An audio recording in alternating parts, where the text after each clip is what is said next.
Hello everyone, myself golden queen Sheetal Jani. સવારની સુંદર ચા સાથે સુંદર વાતો.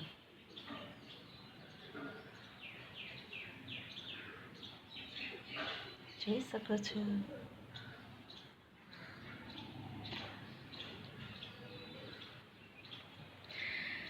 તો શરૂ કરું છું. મોકો હોવા છતાં પ્રામાણિક રહેવું, અધિકાર હોવા છતાં નમ્ર રહેવું, સંપત્તિ હોવા છતાં સાદું રહેવું અને ક્રોધ હોવા છતાં શાંત રહેવું. મોકો હોવા છતાં પ્રામાણિક રહેવું, અધિકાર હોવા છતાંય નમ્ર રહેવું, સંપત્તિ હોવા છતાં સાદું રહેવું અને ક્રોધ હોવા છતાંય શાંત રહેવું. Thank you.